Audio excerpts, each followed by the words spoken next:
présentateur des Display News, que vous connaissez ici à Caroline du Nord. Aujourd'hui, nous sommes ici à South Park, à Charlotte, North Carolina. Nous sommes venus par une invitation d'un frère congolais, Heidi Mugisho, pour faire une interview à propos de leur business.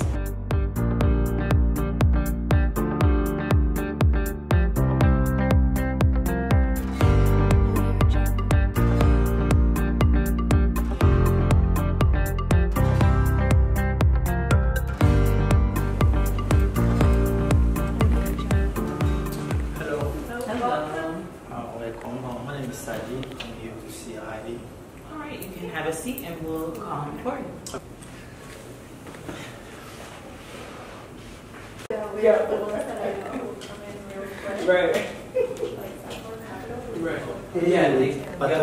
Ça va? Oui, ça va bien. Approchez-moi. Merci beaucoup de venir nous voir.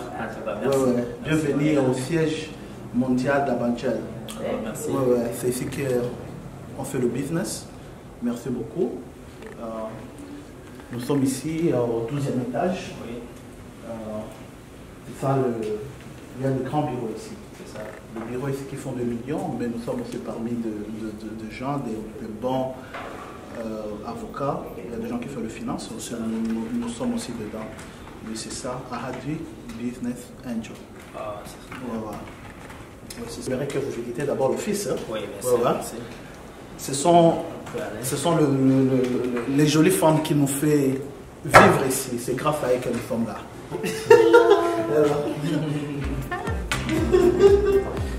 Voilà, c'est ça notre salle de conférence. C'est ici qu'on se réunit chaque jeudi avec le staff pour voir comment l'entreprise évolue.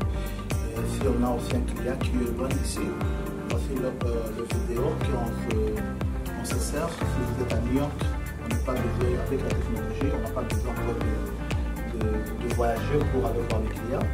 On peut projeter le vidéo là-bas si vous pouvez filmer. On va aller voir notre deuxième bureau, si vous pouvez nous suivre.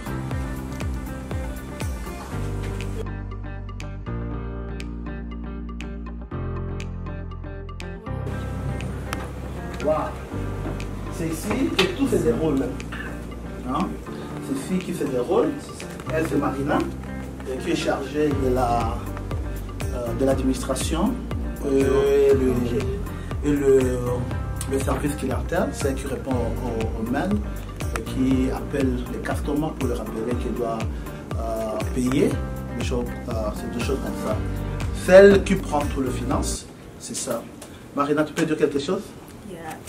En fait, je tiens à remercier tout le monde, tous nos clients pour la confiance que vous nous accordez. Car c'est grâce à vous que nous sommes toujours là. Et nous sommes bien disposés à vous rencontrer pour bien vous servir, afin de bien vous satisfaire.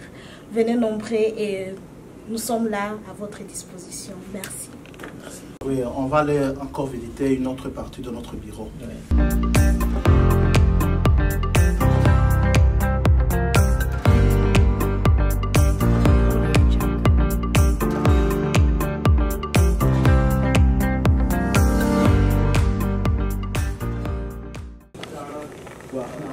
Ici, sur les salons, c'est là où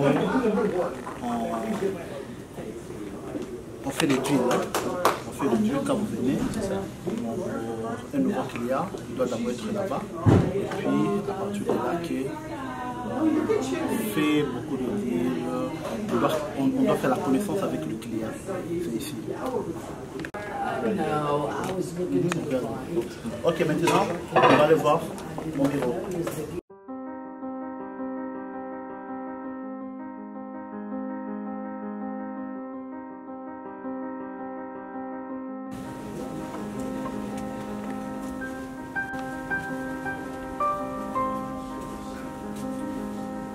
Wow. Bienvenue à mon bureau, c'est mon petit bureau. C'est ici que tout se déroule. C'est toutes les grandes décisions. C'est ça le bureau. Ce bureau, c'est tout pour moi parce que c'est ici que j'ai commencé le business avec $300. On va parler pendant notre interview. C'est ici qu'on a commencé, c'est ici que je pleurais chaque jour dans ce bureau quand je commençais, tu vois. C'est ça. Il n'y a rien de spécial. Il y a mon ordinateur, il y a le téléphone. Ça, c'est mon diplôme de UNTC. Quand j'étais là-bas, à UNTC, Charlotte. J'étais gradué en 2011 en relations internationales.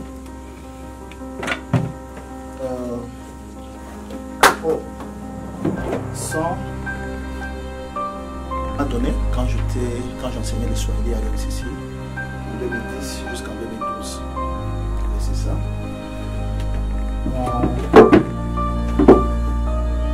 Je crois que c'est tout. C'est ici que je fais toutes les décisions. La banque, ça se déroule ici.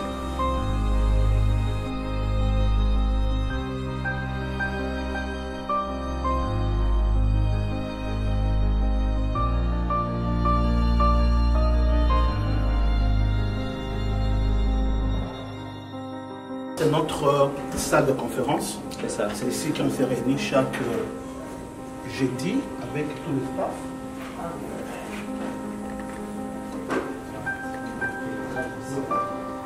C'est ça, SAFPAC. Ici, nous sommes dans le lieu le plus cher de Charlotte. Ouais. Vous pouvez voir cette vue. Pour Charlotte, c'est ici que j'ai grandi. C'est la ville que ça m'a tout donné. J'ai parti à l'école ici. C'est là où j'ai commencé à travailler, à payer mon premier loyer, d'acheter ma première voiture. C'est ce que j'ai fait toute ma vie. Salut à tous et bienvenue dans cette émission. Aujourd'hui, j'ai le privilège à recevoir pour vous Ahadi Morisho, à qui j'ai dit bonjour. Bonjour fiston, ça va? Oui, ça va bien. Ok. Merci de m'avoir donné cette chance de venir ici pour cette interview. En tout cas, merci beaucoup. CEO, PDG et le fondateur Abangel Business. Ahadi Business Angel. Exactement. Je m'appelle Ahadi Mugisho. Je suis le PDG, le CEO et le fondateur d'Abangel, Ahadi Business Angel. Je suis congolais. Je suis né à Bukavu, c'est à l'est du Congo. Le 3 mars 1983. Quand je suis né à Bukavu, c'était à Kadutu. Mes parents ont décidé de move à Uvira, c'est à 4 heures de Bukavu. C'est là où j'ai fait mes écoles primaires, secondaires. Quand je suis né, je n'ai pas eu une enfance très dorée comme beaucoup d'enfants. Premièrement, je n'étais pas intelligent à l'école. J'étais la dernière de ma classe. Et puis quand je suis né avec ce qu'on appelle en anglais club foot. Ça veut dire que c'était vraiment trop difficile pour moi. Quand mes amis jouaient le football, moi je ne jouais pas. C'est ça. Et puis mes études primaires, je suis allé à l'UCB, à l'Université catholique de Bukavu, là où j'ai fait mes études de droit. Et malheureusement, je n'ai pas terminé. J'ai fait le G1. Quand je suis arrivé à G2, j'ai eu la chance, l'opportunité de venir aux États-Unis.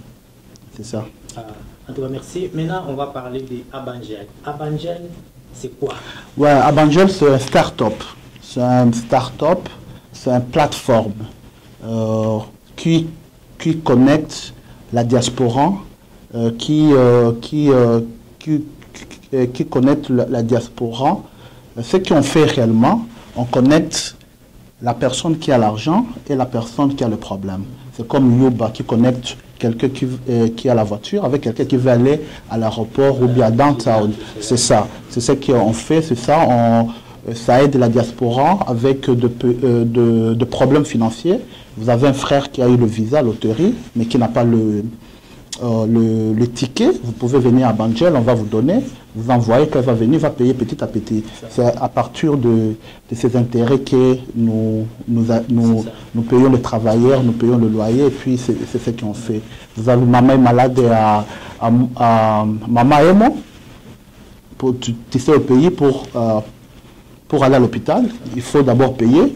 Mais si tu n'as pas l'argent, qu'est-ce que tu fais? Tu viens chez nous, on va vous aider avec quelque chose et puis vous envoyez à maman et maman va être soignée, c'est ce qu'on fait. Donc si je comprends bien, comme on le dit aux États-Unis comme une agence de l'homme. De l'homme, exactement, exactement. Nous, spécialement, on est de la diaspora africaine. Oui, oui. En tout cas, merci beaucoup. Alors, je voulais demander comment et quand vous avez commencé à Banjel? Oui, à Banjel, j'ai commencé ça fait 5 ans. En 5 ans, j'ai commencé. Parce que quand j'ai perdu mon travail à UNCC, j'enseignais là-bas, il fallait vivre, il fallait survivre. J'appliquais dans tout le bureau, on ne m'a pas pris.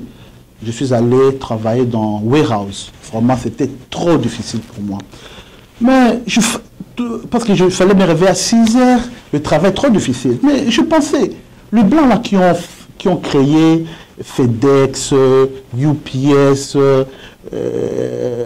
Amazon, eBay, ce sont des extraterrestres. Pourquoi pas nous? Pourquoi pas moi, je ne peux pas faire aussi quelque chose, quoi. Et puis, je quittais le boulot fatigué. J'ai eu un appel qui va changer toute ma vie. Mon roommate m'a appelé, il m'a dit non, j'ai besoin de $300. Il dit $300, j'ai dit non, je peux te faire $300 si tu peux me récompenser. Il m'a dit il n'y a pas de problème, tu veux combien? Il m'a donné $60. À partir de $60 là, que ça montait, $60, j'ai trouvé $60, j'ai fait notre opération, je fais $200 de plus, c'est maintenant que maintenant nous sommes ici, nous sommes à Fairview et puis le business marche bien, ça fait 5 ans. On a maintenant 2 travailleurs qu'on doit payer, on doit payer aussi le bureau, comme vous avez vu dans les reportages, ça fait 5 ans que j'ai commencé ce travail, ça veut dire, je me suis dit, nous aussi, on doit faire quelque chose. On ne peut pas être les observateurs, on doit aussi créer quelque chose aux États-Unis, quoi. Pourquoi le nom à Banjel? Ouais, à Banjel, le nom, j'ai créé quand j'ai commencé le business, parce que quand tu commences le business, il faut avoir maintenant le nom. Comme vous, c'est Today News. Today News. Je commençais avec les États-Unis, je commençais avec le nom de mon père, je commençais avec le nom de ma mère, le Congo, la diaspora, mais ça n'a pas marché. Mais je me suis dit, il faut créer quelque chose.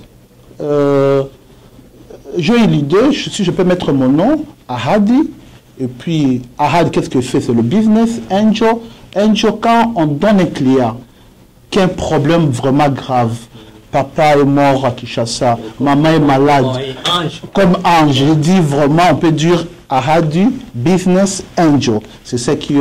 et puis j'ai créé le nom, et puis le nom, c'est une bonne... je peux dire c'est un bon nom? Oui, non, c'est un bon nom. Ok, merci beaucoup. C'est ça, c'est pour... Dans les cadres d'urgence, donc pour les anges, alors voilà, on va continuer. Quel genre de difficultés vous avez rencontré durant votre parcours? Wow, j'ai rencontré beaucoup de difficultés. Pour devenir aujourd'hui, pour faire 5 ans, il y a beaucoup de difficultés. Chaque business a ses difficultés. Le grand difficulté que j'ai connu, c'est quand j'ai mouvé dans cet immeuble, parce que c'est trop cher. Et tous mes amis me disaient, tu ne peux pas t'en sortir, c'est South Park, c'est pour le blanc, tu vois, comme le Congo, c'est pour le blanc, qu'est-ce que tu veux faire? Il faut aller à North Troy, aller de bureau de $300, de $400. Je me suis dit non, il faut $100, ou bien tu peux... Non, même mes amis me disaient, tu peux même travailler à McDonald's, tu vois, tu appelles tes clients à McDonald's. Je dis non, ce n'est pas professionnel. Quand je suis arrivé ici, j'ai déposé l'argent, les deposits. Le mois, moi je pensais que c'est de la blague. Le mois, on m'appelle, là, dit non, tu dois payer le premier. Je n'ai pas l'argent. Je commençais à pleurer, La dame là me dit, non, tu es encouragé, tu es un bon garçon, qu'est-ce qu'on va faire? On ne veut pas abîmer ton crédit. Qu'est-ce qu'on va faire? On va te remettre ton deposit et puis tu vas partir. Et puis merci beaucoup pour ton courage. Je lui ai dit, please, si tu peux me faire 2 jours. Il dit, non, il n'y a pas question. Je ne sais pas comment. J'ai trouvé l'argent pour payer. Ça fait maintenant 5 ans. Nous sommes le bon payeur. Et puis on a signé un contrat de 3 ans pour montrer que le business va bien. Aussi, les difficultés qu'on rencontre, c'est quand les taxes, pendant le taxe période, là, les 2 mois, c'est trop difficile pour nous. Mais quand même, maintenant, on commence à s'habituer.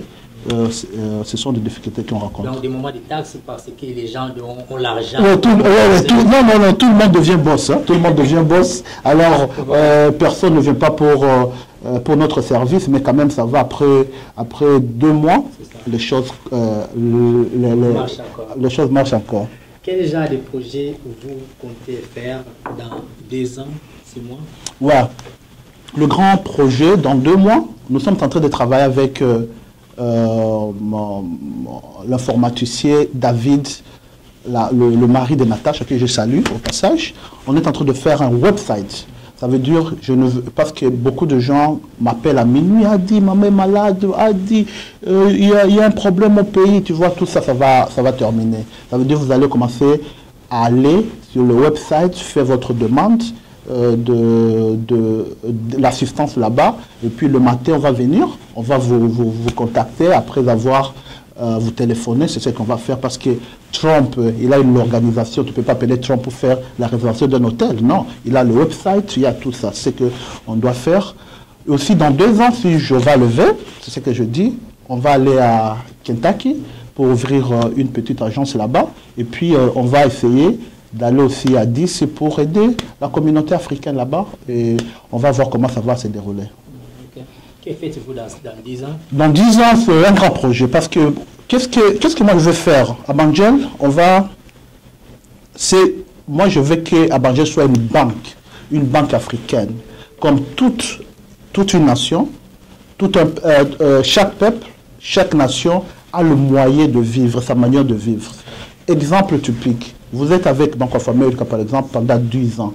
Si maman est malade à Kinshasa, tu ne peux pas aller là-bas voir un blanc, il va dire non, je veux $1000 pour envoyer maman qui est malade. Il va dire que tu es fou. Tu vois? Mais nous, à Banjel, va régler ce genre de problème. Vous avez un frère qui a trouvé un visa, qui veut venir aux États-Unis, mais qui n'a pas les tickets. Nous, on va intervenir sur ça. Maman est malade. Un frère qui a la malaria au pays. D'autres problèmes, le problème de deuil, le problème acheter une voiture accidentée, comme nous, on aime acheter la voiture accidentée, tu ne peux pas aller à la banque, tu dis non, je vais à la auction, je veux besoin de loan, tu vois, c'est compliqué pour nous. Ça veut dire, nous, ce sont des genres de problèmes qu'on va régler quand on va créer une banque qui va résoudre le problème de la diaspora aux États-Unis. J'ai ajouté quelque chose là-bas par rapport du long. Quelles sont les procédures? Parce que les gens veulent savoir comment les procédures pour être qualifiés. Ouais, premièrement, d'abord, il faut être africain. Africain, ce n'est pas la discrimination. Oui, ce n'est pas la discrimination. Bah, d'abord, il faut être la diaspora. C'est ça. Vous venez au bureau, on va parler avec vous. Donc, vous servez toute l'Africain. Oui, ce n'est pas le Congolais, c'est la diaspora africaine. C'est la diaspora africaine. Vous venez dans le bureau. On va vous recevoir, on va vous dire qu'est-ce qu'on fait, quel genre de problème que vous avez, les intérêts varient avec le problème que vous avez, c'est ça. Comment contenez-vous l'image de votre entreprise? Ouais, pour contenir l'image de l'entreprise, c'est le professionnalisme. Quand vous arrivez ici, vous allez même le milieu, le bureau, on est très professionnel. Parce que chez nous, les Congolais n'ont pas, si tu fais le business, le Congolais, nous les Africains, on n'aime pas le professionnalisme. Tu donnes de l'argent à quelqu'un et puis ne prends pas le téléphone. Fais le service, il ne veut pas prendre. Pourquoi tu ne veux pas prendre le téléphone? Mais nous, c'est le professionnalisme. Le D encore, c'est la discrétion. Ça veut dire tout ce qui se passe ici à Banjel, ça reste à Banjel. Tu ne peux pas dire, oh non, je suis venu, non, Fisto est venu prendre le crédit chez nous. Tu vois comme il roule dans une grande voiture, c'est quelqu'un qui est broke. Non, ce n'est pas comme ça. Nous, c'est le professionnalisme. C'est ce qui nous a aidé à garder notre image. Ouais, ouais. Comment vous trouvez le client? Ouais, le client, c'est la bouche en oreille. C'est comme on donne à Jean. Jean va le dire à Djibril. Djibril va dire à Dem. Dem va dire à Copé. À Copé, je vais dire à Jean-Marie. Jean-Marie, c'est comme ça. Parce que si on fait la publicité, on ne saura pas satisfaire tout le monde, quoi. Yeah. Voilà, il y a une question que j'avais oublié. Bon, je ne voulais pas terminer cette interview sans que j'ai posé cette question. Quel temps consacrez-vous à votre entreprise? Ouais, je consacre beaucoup de temps, tu vois, parce qu'à Banjel, je me réveille d'abord à 7 h, je suis ici jusqu'à même à minuit. Je suis ici en train de travailler. Parce que mon objectif est de laisser à mes enfants quelque chose qu'ils seront contents de moi. Ça veut dire que c'est que je consacre beaucoup de temps parce que je vais laisser quelque chose qui est un jour la diaspora africaine aux États-Unis vont dire, ouais, il y a quelqu'un qui a fait quelque chose. Aussi à mes enfants qui vont dire, Daddy, il était intelligent ou bien il était trop malin. C'est ça, c'est pour cela que je consacre beaucoup de temps à ce business. Quel conseil tu peux donner aux jeunes entrepreneurs? Ah, l'entrepreneuriat, c'est une bonne chose. Hein? C'est une bonne chose parce que tu deviens ton propre boss. Ça fait 5 ans, je ne m'inquiète pas, on va me chasser du boulot, je serai en retard, le contrat va terminer, blablabla, blablabla, c'est bon. Aujourd'hui, si j'ai des enfants, je peux aller le prendre à l'école, manger avec eux à l'école, les amener au gym. On peut prendre même une vacance de 4 mois sans même s'inquiéter, le patron, tout ça. C'est ça. L'entrepreneuriat aussi, c'est risquant, c'est beaucoup de monde de tête. D'abord, il faut d'abord aimer ce que vous voulez. Aussi, ce que je veux dire aux jeunes Congolais, on a le talent. Nous ne devons pas avoir peur. Laisse-moi te donner un exemple. Un exemple, nous, on a peur. Je me souviens quand j'étais à UNCC, on partait en boîte. On part en boîte, il y a de jolies femmes. Mes amis congolais vont dire, hey, moi c'est Oza Kitoko. Mais il faut le suivre. Il ne fait pas. Il ne fait pas. Pourquoi? Parce que moi je compare. Mais quand moi je pars là-bas, je prends le numéro et puis me dis que Ozana Kisi, il y a Bassi, tu vois? Pourquoi? Parce que c'est la paire. Le business, c'est comme une femme. Si tu ne dragues pas la femme, elle ne viendra pas sur toi. Il faut prendre les risques. Il faut prendre le risque. Il faut prendre le risque, même si elle est métisse, même s'il est joli, même s'il est lancé, tu pars seulement là-bas. C'est ça le business. Ça veut dire que si tu ne dragues pas, aujourd'hui, peut-être si tu n'as pas dragué ta femme, tu devais être célibataire jusqu'à aujourd'hui. Pourquoi ce que tu as fait? Tu as pris le risque. Aujourd'hui, tu as donné de bons enfants, un bon garçon qui joue la kidar et puis une jolie fille. C'est ça, je te dis, c'est ça le business. Ça veut dire c'est comme une femme. Si tu ne pars pas les draguer, tu ne veux pas réussir. Aussi, ce que je peux dire, on a beaucoup de talent. Il faut essayer, il faut seulement essayer. Il ne faut pas voir, oh, moi, je dois faire 40 000 $ pour ouvrir le business. Pourquoi 40 000? Parce que d'abord, le business, c'est un risque. Tu ne peux pas prendre 40 000 pour mettre dans un business que tu ne sais pas que ça va réussir. C'est comme si tu vas aller acheter une femme, tu la mets au mall sans le dire, et puis un jour quand tu vas le dire, hey, je t'aime, il dit, hey, non, j'ai quelqu'un, tu vois ton argent, c'est parti, c'est la même chose avec le business. Heidi Morisho, merci. Merci. Avant de terminer, j'aimerais d'abord dire merci à tout le monde, parce que ça sera une grosse erreur de terminer cette interview sans vous dire merci. Merci à Jéhovah. Merci à tous mes clients, parce que c'est grâce à eux que nous sommes ici. C'est grâce à eux que ça fait 5 ans, jour pour jour, que nous travaillons. J'aimerais dire à mes parents merci. J'aimerais dire à Bernard Balubuno, Kateta, c'est grâce à lui qui m'a mené aux États-Unis. J'aimerais dire à Kel et non, le grand lawyer d'Atlanta, merci aussi. À tout le monde qui a participé d'une manière ou d'une autre pour que je sois à Hadi aujourd'hui. Merci.